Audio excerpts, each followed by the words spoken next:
Boys and girls, we're back in social studies talking about ancient India today. So we call it Indus Valley, Indus River Valley sometimes, but we just got done with Egypt, and now we're kind of going to take a closer look at ancient India.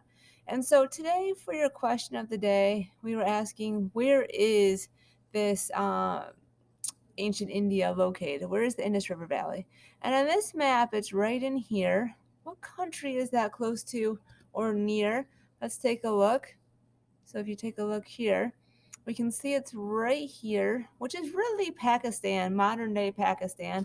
And then this is India right here. So northern India, modern day Pakistan, general area. Okay, so you're getting a perspective with this map that shows the Indian Ocean, and we can see India and the mountain ranges. So thinking about that geography with location kind of thing, how do we think that geography, the scape, might have helped the um, people that lived in the Indus River Valley to succeed, or maybe gave them some challenges? How about the oceans? What do you think about this?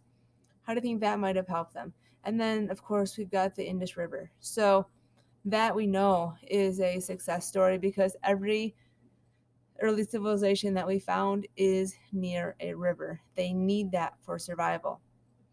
We looked at yesterday the geohistogram. Let's just revisit that. So we were in Central and South Asia to see the Indus River Valley civilization right here, same time as the Sumers, the Babylons, and then Egypt. We're going to notice that the Indus River Valley also traded with Mesopotamia. So we're going to hear that in a video today and take that in as well. So I want you guys to know that let's see, so anyways, the question for today, the answer for the question today is really Pakistan, and you could have said India because I said near and or in, so Pakistan and India. And then we are back here, and we can just take note that ancient India was a very civilized civilization, very advanced civilization, and they're going to talk about this in a little bit in the video and in your reading today. So you are going to listen to what they have to say in the video and notice that had building skills, they had measuring skills, they were trading, they were making things, and this was thousands of years ago. We are still below we are below zero, so to speak. So we are before BCE. We are in before Common Era, and this is pretty interesting that they're that advanced. The thing is, boys and girls, we can't decipher their language. I say we, meaning scientists and archaeologists, can't decipher their language. So we're at a little bit of a loss as to some of the intricacies of their civilization.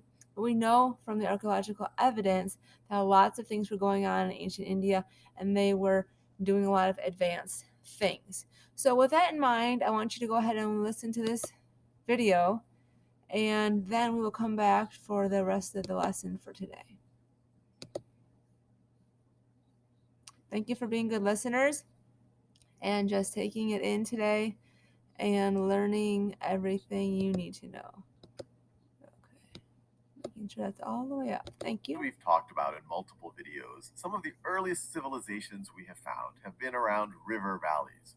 And that is no coincidence because some of the first agriculture emerged around river valleys, and the agriculture supported higher population densities.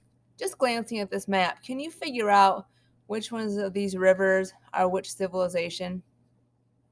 It's a little bit weird of an angle, so I wonder. I wonder if you can notice that this is the Nile. I wonder if you can notice that this is the Euphrates and the Tigris. Wonder if you notice that this is the Indus River. And more sedentary populations and allowed for more specialization. And we've talked about several of these: the ancient Egyptians around the Nile River, the ancient Mesopotamians around the Tigris and Euphrates. And now we're going to talk about the ancient civilization around the Indus River. The Indus River runs mostly in modern day Pakistan, and that's why it's called the Indus Valley Civilization. Indus Valley Civilization. Civilization. It's also sometimes referred to as the Harappan civilization, which was the first site where they found evidence of this fairly extensive civilization. Now, to get ourselves acquainted in time, this shows when when archaeologists, historians consider to be the main part of the Harappan civilization. There's evidence that people had basic villages, civilizations, agriculture here as far back as 7,000 BCE, and that's just based on the evidence we have today. But when people refer to the Indus Valley civilization in particular, they're usually starting around 3,300 BCE. And in orange right over here, this is the early period, or you could say the early Indus Valley civilization. Now, some of the biggest structures and the pieces of technology that have been discovered have been right over here, which is often referred to as the mature period for the Indus Valley civilization. And then it goes into decline. We'll talk about why it might have gone into decline, although we're not really sure. And this is called the late. Now, to put it in context relative to these other civilizations, remember the ancient Sumerians were starting to be quite, I guess you could say, civilized by about this period. You start having a lot of intermingling between the Akkadians and the Sumerians. As you get into the late third millennium, that's when you have the empire of Sargon the Great, the Akkadian Empire. As you get to the end of this mature period right over here, this is close to or around the time of Hammurabi, the Babylonian Empire. And in Egypt, if you go back to around 2500, around this time, that's when the pyramids were built. And you have the Egyptian kings, these god kings, that were ruling for most of this period right over here. And as we'll see, there was actually, we believe, a good bit of cultural interchange between these significant civilizations. Now, just to appreciate how extensive this Indus Valley civilization was, I will show you this map. And this map, it's a zoomed in of that region around the Indus Valley that I just showed you. This is a map of most of Pakistan here. And these red squares are places where they have found evidence of the civilization. The first place was Harappa, right over here in the Punjab region of Pakistan. And that's why it's called the Harappan civilization. But as you can see, it's much more than just around Harappa. The largest site is at Mohenjo-Daro, right over here in the Sindh region of Pakistan. And it's believed that as many as 40,000 people lived in that city that we now, or that site that we now call Mohenjo-Daro. And so far, we have discovered over 1,000 sites in this area, and we believe that as many as 5 million people might have been part of the civilization. Now, the reason why we think it is a civilization and not, and let me actually keep scrolling around so you appreciate the extent of it. There's sites in mainly many in Pakistan that you see here. There's also quite a few in modern day India right over here. So it's an extensive network of these sites. And the reason why we think it's one civilization, or at least a connected culture, is that you find a lot of standardization. You find standardization in their weights and measures. In fact, they have a unit of measurement that's as small as 1.6 millimeters. And the reason why that's important is you wouldn't create a unit of measurement of 1.6 millimeters unless you knew how to use something, unless you know how to make things that precise. And one of the things that they made that precise are things like their structures. They had these standard bricks, and this brick size and many of these symbols that they used were found throughout these sites, which said, we don't know whether they were controlled by one ruler or one emperor, but there was definitely a lot of cultural interchange to the point that they were using the same size bricks, they were using the same symbols, they were using the same units of measurement. And also, as you can imagine, having a unit of measurement that precise, that small, implies that they were great builders. And the evidence we find today says, yes, they were. This is a picture of the site at Mohenjo-Daro in modern day Sindh, Pakistan. And you can see how tight this brickwork is. Even by modern standards, this is quite good. You need to think how many of things we would build would last 5,000 years in this good, being exposed to the environment. So they think this was a public bath. You see a citadel in the background. We've discovered defensive structures. Perhaps most impressively, there's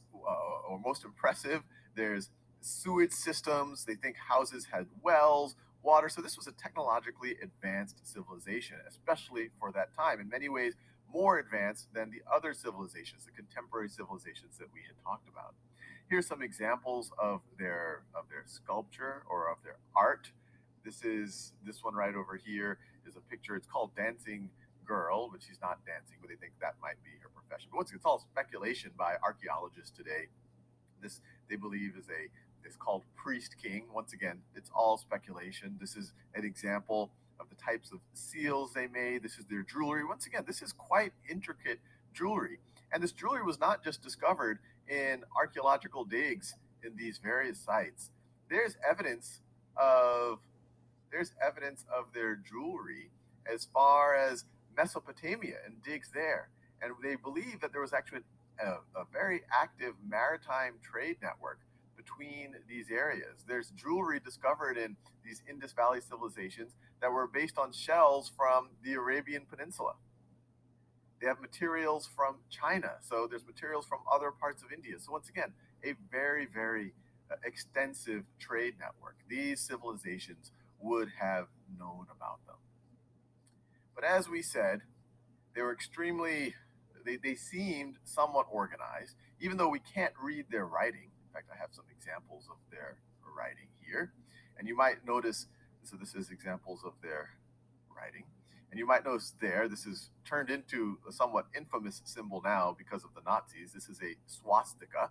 But the swastika was one of the symbols they used. It's a symbol in Hinduism. It's considered a symbol of good luck. It's something that the Nazis kind of usurped and turned it into a very negative thing.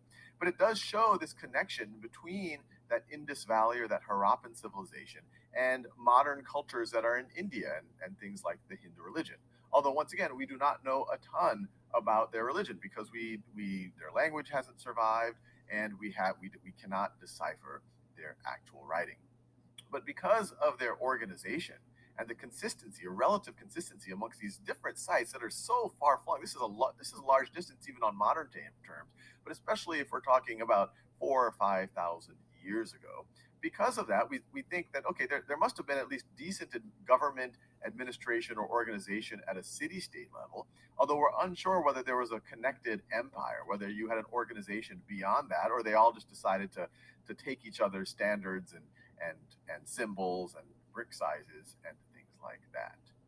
Now, one of the key mysteries of the Indus Valley civilization is, why did it end? It seemed to be this thriving civilization, this perhaps the most extensive one. In other videos I talk about right now, the oldest wheel was discovered in Mesopotamia, but some people think that the wheel might have been used even earlier in the Indus Valley civilization.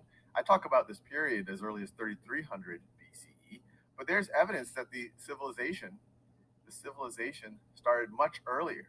In the site right over here in Mehrgarh, right over here in Pakistan, they think that humans were having simple villages and agriculture there's evidence as early as 7000 BCE. And that site was discovered just in 1974. We might discover things that take us even further in the past. And when you have a civilization that was around for so long, if there were people there as early as 7000 BCE, we're talking about it was there for thousands of years, but all of a sudden it starts to decline. There's evidence of less and less trade going on, less and less sophistication, and then it ends. And it's one of the mysteries of history, of archaeology today. Why did this Indus Valley civilization end? Some of the older theories was maybe it was a foreign invasion, maybe some of the ancestors of the modern Indians invaded, maybe they assimilated it somehow.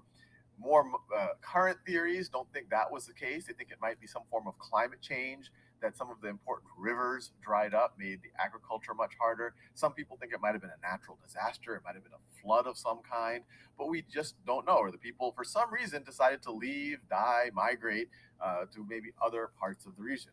But needless to say, it was a significant civilization, and we're just scratching the surface of what we know about it. We know a lot, and we know it was impressive, even though we can't read their script and we don't know as much about it as we know about ancient Mesopotamia and the ancient Egyptians.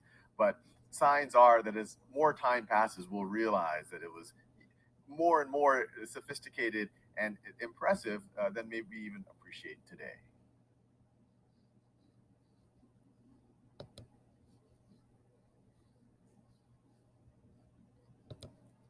Okay, boys and girls, what a pretty interesting video. What do you think? What is your thoughts on this? What do you think happened to the Indus River Valley people? Do you think it was the natural disaster? Do you think there was some kind of climate change? Can we use this information somehow to better ourselves right now in modern times? What can we use to make ourselves better and last longer? Also, some of you may be interested in a career in archaeology. I wonder if any of you are curious about that language, about trying to decipher what was being said during those times. That might be interesting to some of you and might be a career choice that you want to look at down the road. Today, you are going to next go ahead and read Chapter 3, Section 4 in your digital textbook. You need to go into Google Classroom, look under the topic Chapter 3, find the material of Chapter 3 textbook, and go there to find Section 4. I've been giving page numbers, but finding that the paper copies, the digital copies are not always lining up on page numbers for some reason. So just go to Section 4 labeled India and read that section. You can do it with some teammates, you can do it with one other person, you can read it out loud as a class. That's up to you and your crew, teacher. So you guys decide. Then you have a reading guide to finish today. That is some questions about that section in the book. When you get done with that, you submit it, and then you can go on to a Quizlet. The Quizlet is actually even linked on the questions. So this is what the questions look like right here. You get some vocabulary. Here's the Quizlet right there. You can click on it there. I'm asking you to answer these questions in a different color than black. I don't care what color as long as I can read it. And a lot of you are going and just deleting these lines and then starting to type. That makes sense to me too. So go ahead and do that if you'd like. Delete those lines, change your font color to anything besides black, or I mean, yellow doesn't make sense because I can't see it. Or white, of course. I know it's funny to do white, but I can't see it. So then it's kind of pointless. And then submit this when you're done, and then the Quizlet to practice. And then you have a reflection for today. You're going to use the GeoHistogram Interactive at the end of section 4. You'll see it today when you're reading, and you're going to use it to learn some information, to click on some things. You get to click and it'll add and take things away. You'll find it. And then please just write down 3 things that you found interesting or that you learned or you discovered from playing around with that interactive geohistogram. Okay, boys and girls, I hope you find India as interesting as I do and that you learned some new things today. Maybe go home and just share some of these ideas around your kitchen table or when you're on your way to practice today. Maybe give your parents or your grandparents, whoever you live with, a couple of new things you learned today. All right, have a great Tuesday, and we'll see you back soon.